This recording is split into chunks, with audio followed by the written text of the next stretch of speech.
And this country nowhere in the world could be where it is now. It wasn't for black slave labor, blacks fighting in wars, making a difference in wars, the same as they're doing today. But they still being economically discriminated against. All right, they talk about the South. The South is not half as bad as San Francisco. You want me to tell you about San Francisco? I'll tell you about San Francisco. The white man, he's not taking advantage of you out in public like they're doing down in Birmingham, but he's killing you with that pencil and paper, brother. There is no statute of limitation that can deny us the right to claim reparation. We have never healed the wounds of slavery, and we've shoved it under the carpet since 1865, and we've failed to deal with it. And that's one of the reasons I think we have a lot of friction between the races, and that continues. The arguments surrounding reparations are based on formal discussion about many different reparations and actual land received by African Americans, which were later taken away. Do African Americans deserve reparations for slavery? It's a popular issue to debate. Some people observe that Native Americans, Chinese, and Jewish people reserve reparations for crimes committed against them and wonder why African Americans across the globe have never been compensated as well. The legacy of slavery, segregation, and racial violence against African Americans live on, preventing African Americans from obtaining an equal standing in America, both economically and politically. Seeking compensation for injustices suffered by African slaves and their descendants. This is the only way African Americans, along with American society as a whole, can begin the process of healing. But reparation advocates disagree, citing differences in prison populations, unequal access to education and health care, and other ongoing inequalities faced by blacks and other minorities in the United States. The wealth of the United States is not evenly or fairly distributed, and that the systematic exclusion of slaves and their descendants from positions of political and economic power. Even though it may no longer be legally sanctioned, slavery continues to haunt African Americans. Racism continues to shape the lives of African Americans. Thus, reparations must be directed towards repairing the damage inflicted by slavery and racism. On July 30th, 2008, the United States House of Representatives passed a resolution apologizing for American slavery. It is important on this day that we admit our error, that we apologize. I've been in this body and voted with the rest of the body on a unanimous voice vote to encourage this past year the Japanese government to apologize for its use of Chinese women as comfort women during the war. And not a voice was raised questioning that resolution, which passed unanimously, on us calling on a foreign country to apologize for its use of comfort women. 20 years ago, this Congress passed a bill apologizing for the internment of Japanese citizens during World War II. In fact, subsequent to the consideration of this resolution, the distinguished lady from California, Ms. Matsui, has a resolution recognizing and celebrating the 20th anniversary of the passage of that bill. This Congress did the right thing in apologizing for the imprisonment of Japanese Americans during World War II and in encouraging the Japanese government to apologize for the use of comfort women. But the fact that this government has not apologized to its own citizens, African Americans, for the institution of slavery and for the Jim Crow laws that followed, and accepted that fact and encouraged changes in our dialogue and understanding and in the actions of this country to rectify that, is certainly a mistake. And some states also have apologized for slavery, including Maryland, Virginia, and North Carolina. Such apologies are a first step, but compensation is also necessary.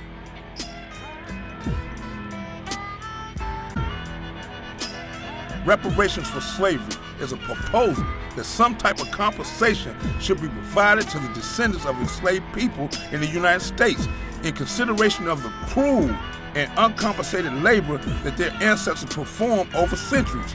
This compensation has been proposed in a variety of forms, from individual monetary payments to land-based compensation schemes related to independence.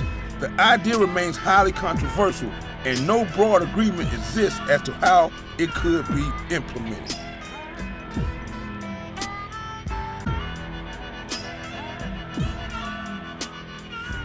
In 1865, after the Confederate States of America were defeated in the American Civil War, General William Sherman issued Special Field Orders number 15 to both assure the harmony of action in the area of operations and to solve problems caused by the masses of free slaves. A temporary plan granted each free family 40 acres of land in the Sea of Islands around Charleston, South Carolina, for the exclusive use of black people who had been enslaved. The Army also had a number of unneeded mules which were given to settlers. Around 40,000 free slaves were settled on 400,000 acres in Georgia and South Carolina. However, President Andrew Johnson reversed the order after Lincoln was assassinated and the land was returned to its previous owners.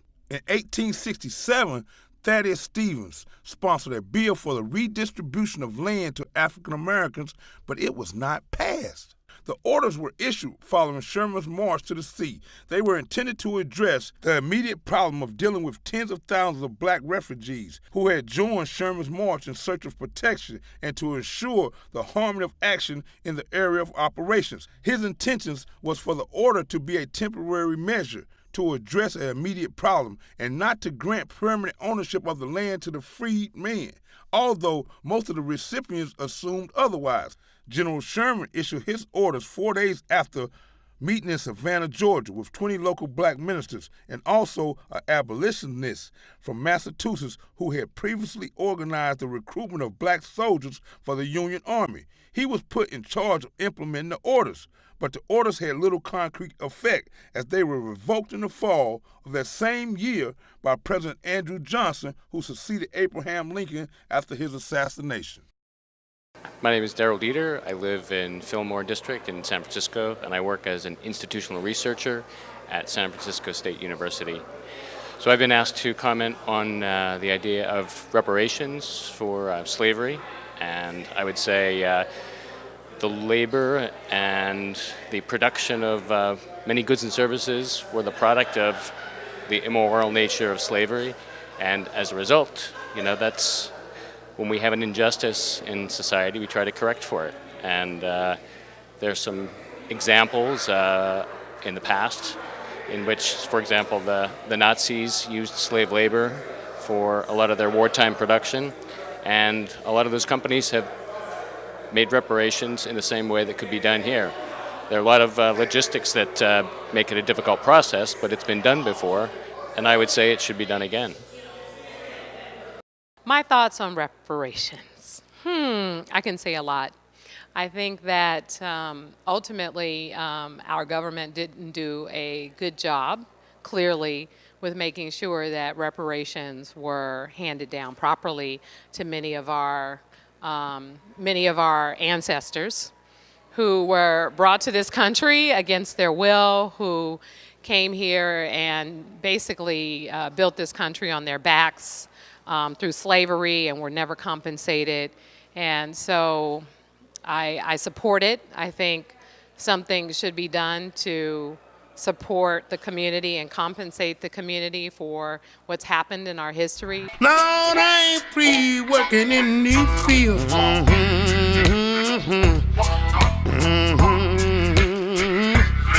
Lord, I'm working for free, I'm working for free. I'm picking this cotton and I'm working for free.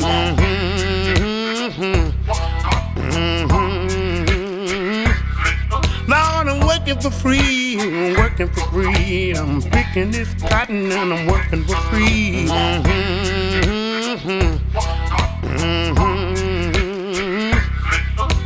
Nothing but us old Negroes, spiritual cotton picking till the sun get low. From the sunrise And I realize I ain't free, Lord, I'm still in these fields, working for free, wondering when they gonna pay me.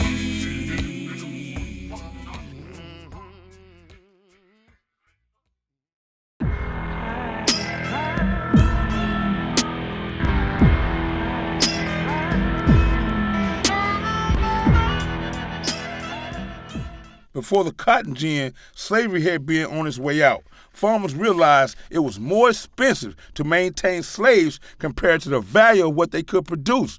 Cotton was a troublesome crop anyway. Its fiber could only be separated from sticky embedded seeds by hand, a grueling and exhausting process. This changed dramatically, of course, with the advent of the cotton gin. Suddenly, cotton became a lucrative crop and a major export for the South. However, because of its increased demand, many more slaves were needed to grow cotton and to harvest the fields. Slave ownership became a fiery national issue and eventually led to the Civil War. Abraham Lincoln was assassinated because he fought against the South who wanted to keep slavery going, and he knew it couldn't exist. It couldn't keep going. They started the war. Now they need black people to win it. They were hurting. And over 200,000 black people, and right from our county, fought in that war. Blacks the one saved them. But if he could have did it without blacks, he said he would have. But he couldn't. In this country, nowhere in the world could be where it is now. It wasn't for black slave labor, blacks fighting in wars, making a difference in wars, the same as they're doing today. But they're still being economically discriminated against. Though the role of emancipation and President Abraham Lincoln, whom Southerners perceived to be anti-slavery, and his decision to fight the Civil War remains debated by many, Civil War history is remarkably clear about the fact that maintaining slavery was the primary motivation for Southern separation in 1860 and 1861. The agricultural South was dependent on cotton production, and its economic and political elite there feared that as more new states entered into the Union, they would choose to be free states and shift the balance of power in Washington, and ultimately lead to higher tax for the South, as well as threats to the institution of slavery.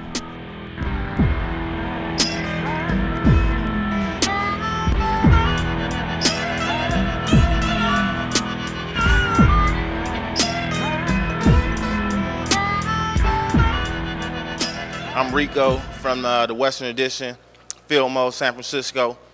For me, reparations, 40 acres and a mule, is definitely that time. It's time for us to start getting some of them reparations.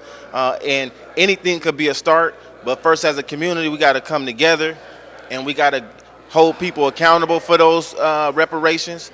And if we don't hold them accountable to those reparations, then they'll never give us those reparations. So I think that it's important if we come together as a community, as a African American community, and that's from San Francisco all the way to the East Coast, and start talking about these things, especially reparation, because we talk about everything but that.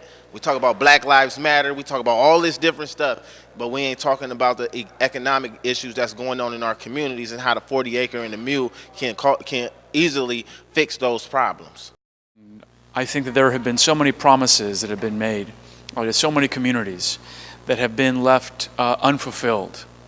And I think personally, and I believe that it's important for so many of us who are involved in community development or economic development or in simply bringing people together to make sure that this is a real need that we have in every city, in every state, in every county, to ensure that promises that have been made to communities who have been historically disenfranchised, whether they are the Filipino community, the Latin American community, the African American community, the Chinese community, or otherwise, the immigrant community.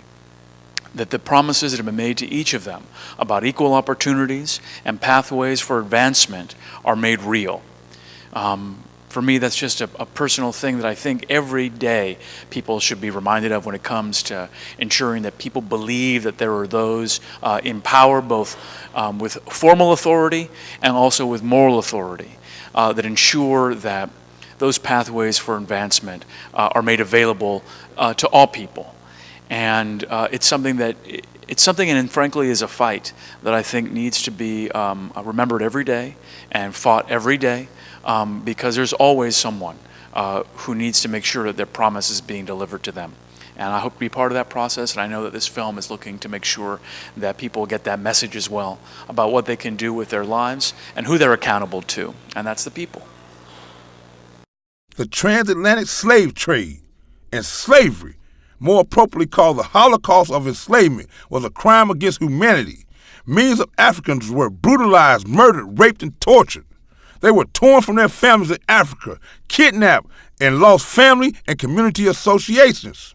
African peoples in the United States and the prior colonies were denied the right to maintain their language, spiritual practices, and normal family relations, always under the threat of being torn from their newly created families at the whim of the slave owners. Slavery lasted officially from 1869 to 1865. It was followed by 100 years of government-led and supported denial of equal and humane treatment, including black codes, convict lease, sharecropping, bondage, and the Jim Crow practices of separate and unequal accommodations. African descendants continue to be denied rights of self-determination, inheritance, and full participation in the United States government and society. The laws and practices in the United States continue to treat African people in a manner similar to slavery, maintaining dual systems in virtually every area of life, including punishment, health care, education, and wealth, maintaining myths of white superiority and African descendants' inferiority.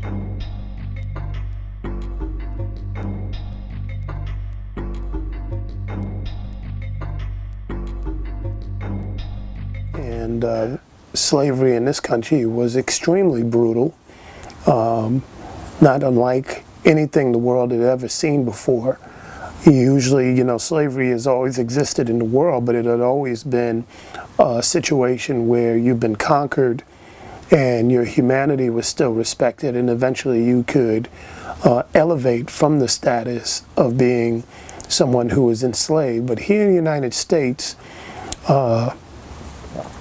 the way that an elite class of people figured they could maintain power was to first divide those who were black and those who were white, who were all together at one point working the fields, either as indentured servants and in some cases even as enslaved people. There was no notion of black or white. It just was you were either somebody who was an elite or you wasn't. And those who worked the fields decided that they wanted to rebel against their status. And as a way to prevent themselves from being overwhelmed, there was a scheme that was hatched, which was to divide folks based upon the way they looked.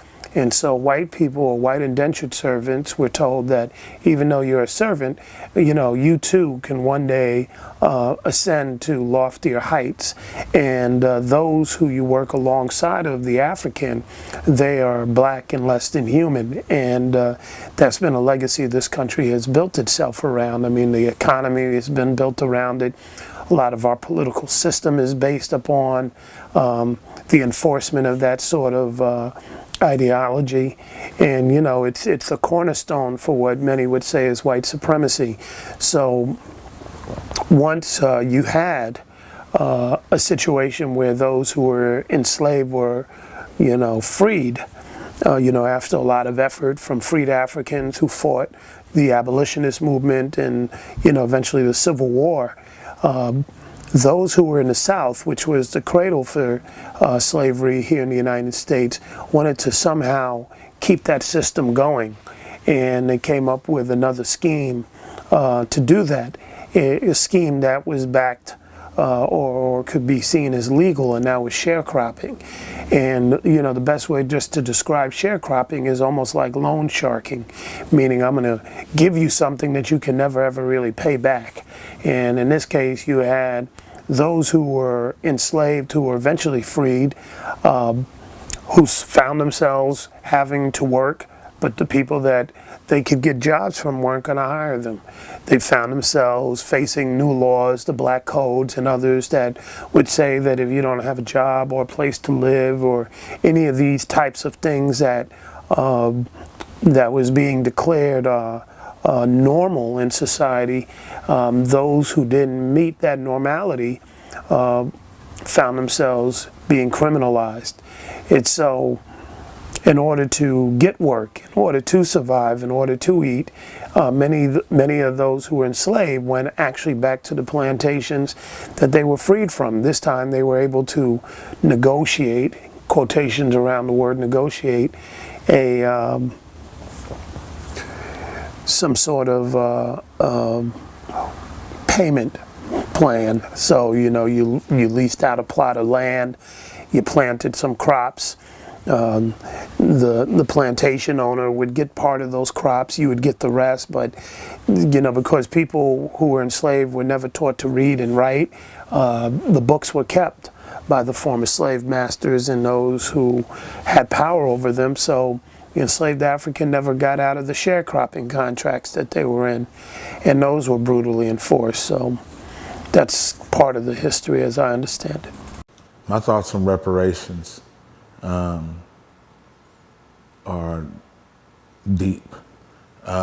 We tend to think, or we've been taught that, you know, reparations is some land and an animal. But my thoughts on reparations run way deeper than that. I believe that currently today, because of slave labor, we have built enormous amount of wealth for other people. So if we were talking reparations and we were talking interest on the reparations, we'd be talking maybe a few $1 trillion, if not more, that I believe is owed to people who were slaves or ancestors.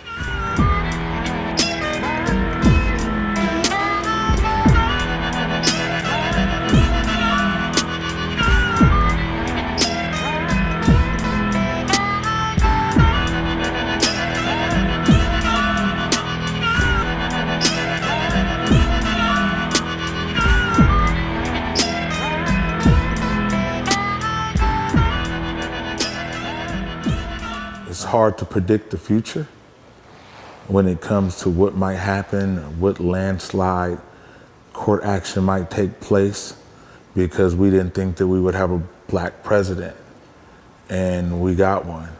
So do I think reparations will ever be paid by the government for black people? It's hard to say. Currently thinking right now, I don't think so.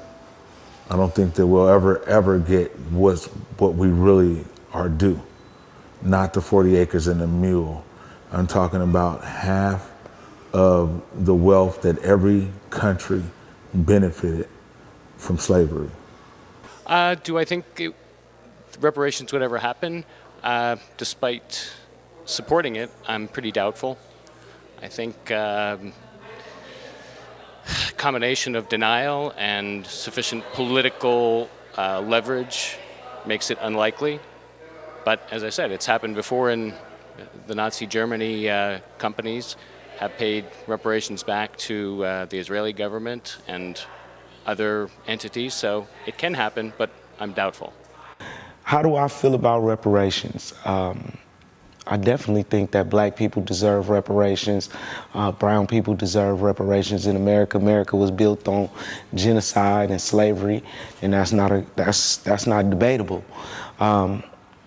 So I definitely agree with it. I think definitely we need to keep fighting for reparations. I salute all the people that are standing up around the world that are fighting for reparations. And I'm the People's Minister of Information, JR, blockreportradio.com. Salute. Various estimates have been given if such payments were to be made that the total reparations due is over $100 trillion based on 222 million hours of forced labor between 1619 and 1865. We seek reparations at this time from two groups, governments and corporations.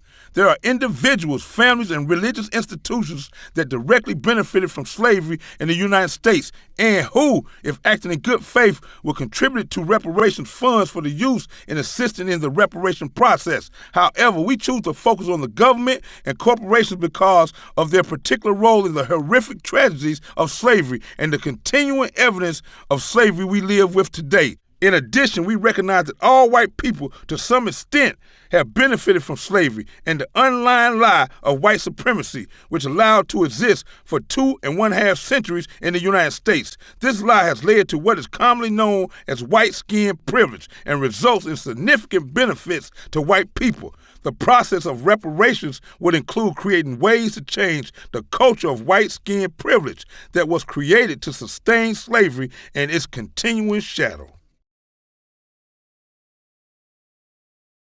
There was always a conversation around 40 acres and a mule. You know, we still feel like some part of that is it needs to come through. You know, it's interesting that that idea, that solution could be spoken and never amount to anything. And we literally keep operating in life like that's okay. You know, like a false promise could be spoken like that. And at least a few of us, maybe they ran out on this 40 acres, you know, but it never happened. And I think about Spike Lee, you know, with his company and his films and like putting it out there, 40 acres and a mule, like that was something that, you know, you almost smirk. I remember Chris Rock tells this joke about how black people feel watching white people flourish. It's like, you know, somebody owes you money, you just watch them buy up all kinds of stuff, and it's like, you know, it's like, I don't trust you. It's the biggest lie ever spoken, ever promised. And to not only know that this was something that was supposed to be an agreement, but that probably in our lifetime no one will ever, you know, experience the fruits of that and of the labors of our ancestors. But you can look at every group of people on the planet, and wherever there were reparations to be had, that promise was brought to fruition. That hasn't happened with us. Now you put that on the bottom layer of the cake and sprinkle on how blatant it is, and for the second time around televised, that we're being killed. And second time around the dust settles. That's another layer of cake of I don't care. And this is the whole world witnessing this thing.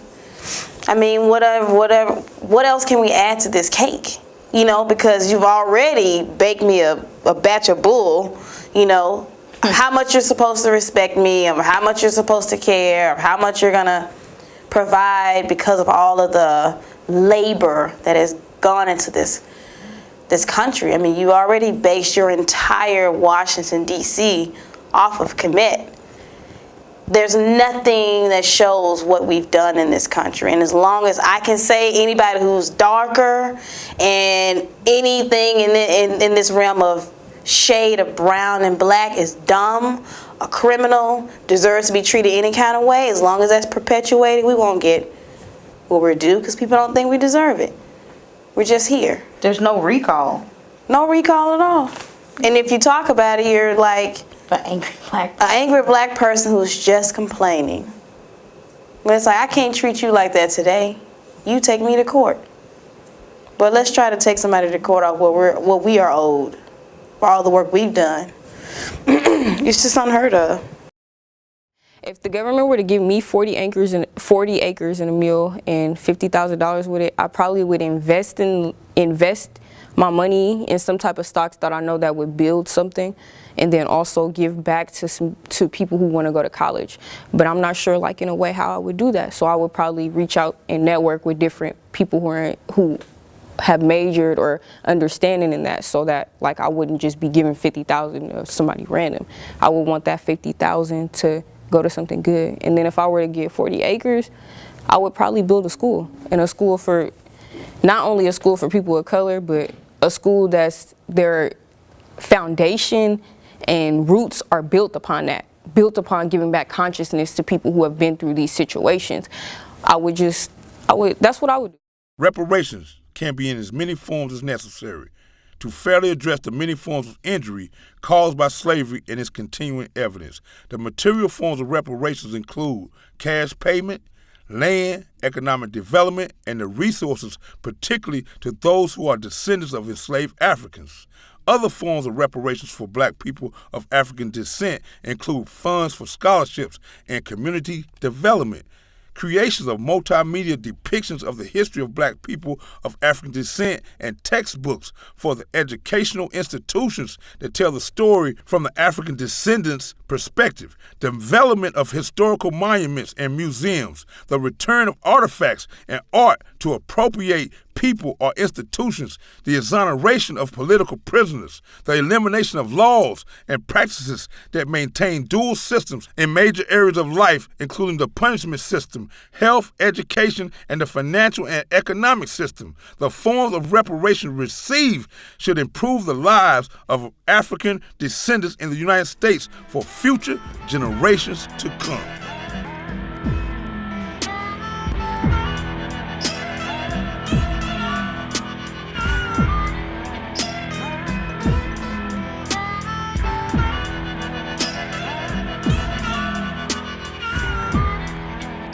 Because of what happened in the institutionalized racism, the redlining, the redevelopment that pushed the African American community out of the Western Addition, we really need to be making reparations and figuring out how we move beyond the institutionalized racism into having institutionalized support, because it's really necessary, and we have to have a reckoning. And, you know, not even just the African American community, but also the indigenous Native American community, and working together in that way to help integrate into the leadership of San Francisco.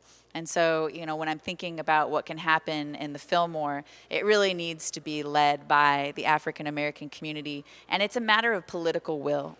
Because if Ed Lee wanted to, you know, give a call to Governor Brown and say, come down to the Fillmore and let's talk about how the African American community has been given a raw deal, and we need to figure out a way where we can actually have these resources be put in the hands of the community that was negatively impacted, you know, way back when. And, you know, I think everyone should watch that film, Take This Hammer, by James Baldwin. He came to San Francisco in 1963, and the same kind of issues that were happening in 1963 are happening in San Francisco in 2015, and we need to do something better.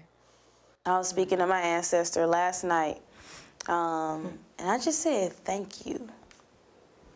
I said thank you because the more I move away from resisting someone's death, and I realize that it's another level of connecting, it's another level of being guided, then I'm so grateful for the whispers and the wind blowing by, and that little nudge I get to look to the right and I see what I need to see to get encouraged to do whatever.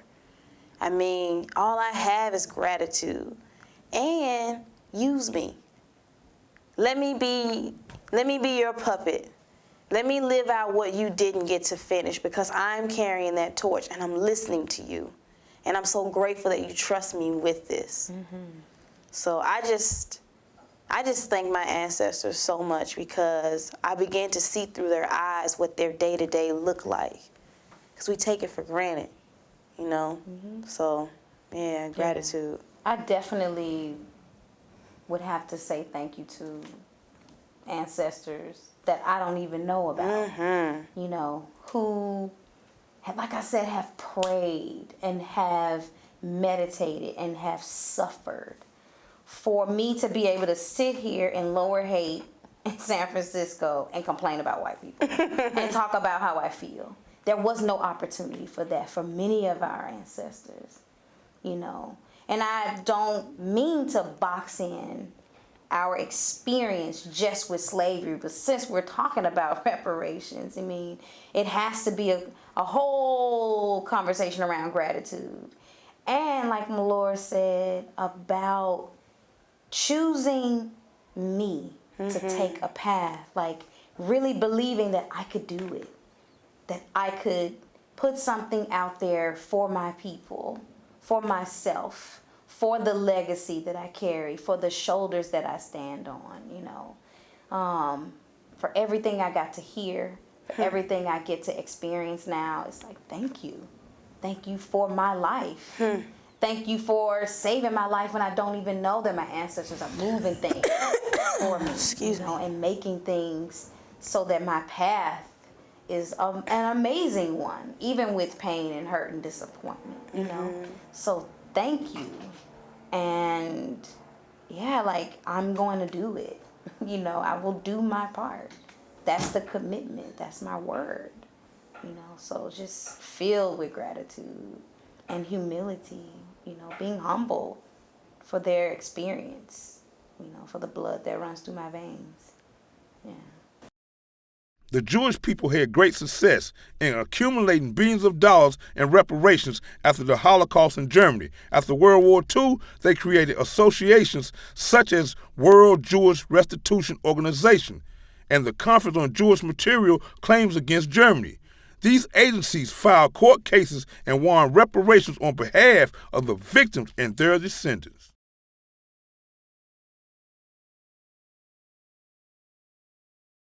On November 27, 2006, British Prime Minister Tony Blair made a partial apology for Britain's role in the African slave trade. However, African rights activists denounced it as empty rhetoric that failed to address the issue properly. They feel his apology stopped shy to prevent any legal repercussion. Blair again apologized on March 14, 2007. August 24, 2007, Ken Livingstone, the mayor of London, apologized publicly for London's role in the slave trade. He said, "You can look across the world to see the institutions that still have the benefit of wealth that was created from slavery," as he pointed across the room before breaking down in tears. It's fitting that London should make this call, because London, as Diane and others have said, was one of the major financial, religious, political and commercial centres, and those enterprises and institutions that maintained the trade in enslaved Africans, and the great wealth it generated still defines this city today. And you can look across there to see the institutions that still have the benefit of the wealth they created out of slavery. I want to recall the scale of what we're dealing with and why that slave trade was one of the greatest of all crimes against humanity. Conservative estimates of the numbers of Africans who were forcibly transported are 10 to 15 million. Others range up to 30 million.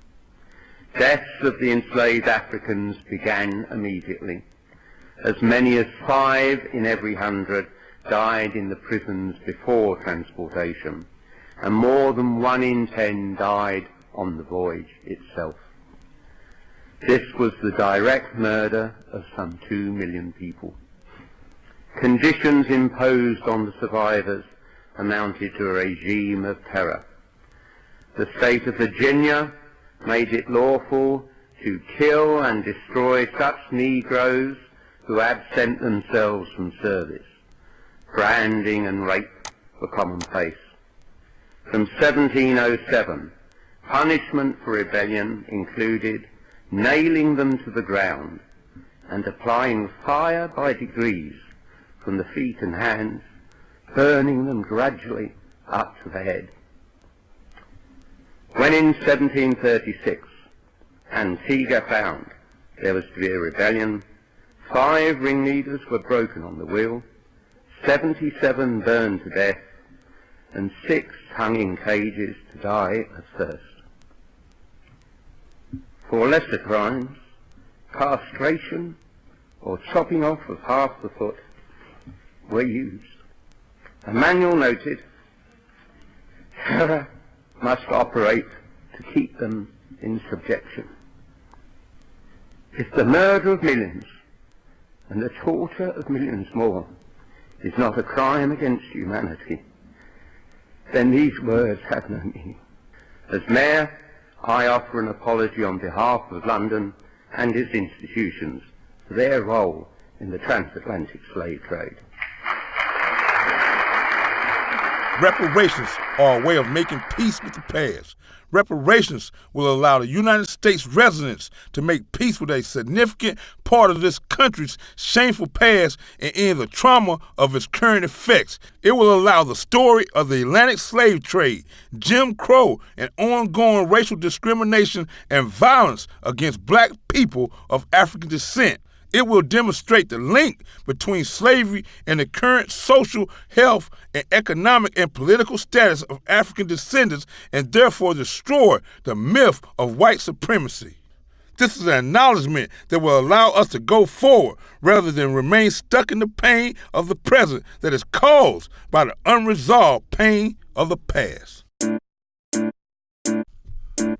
I don't hate white folks. I just don't like no racist. No matter what your race is. A racist is a racist. I don't hate white folks. I just don't like no racist. No matter what your race is. A racist is a racist. Hey, they say 'cause I say I'm demon and I'm evil. Ain't no truth to that. I just wanted to be equal for my people. And justice every day in America is lethal. For my ancestors I ride. The cotton pickers the sequel. Slavery, it was wrong. How you gonna say that that was right? See, it ain't about black. It ain't about white. The moral to the story, it's about right and wrong. When I finish with my rhyme, listen to the hook of the song. No race should have a privilege. Tell me how could that be? When we all God's children, please explain that to me. You reap what you sow. That's something you can't escape. I can't let this go, so I hold on to my faith. No race should have a privilege. Tell me how could that be? When we all God's children, please explain that to me. You reap what you sow. That's something you can't escape. I can't let this go, so I hold on to my faith. I don't hate white folks. I just don't like no racist. No matter what your race is. A racist is a racist. I don't hate white folks. I just don't like no racist. No matter what your race is. A racist is a racist. I'm just a copper culling, always thinking bigger. If the blacker the berry, the sweeter the juice, then who is bitter? A race controls another race, but then they won't admit it. They give us money.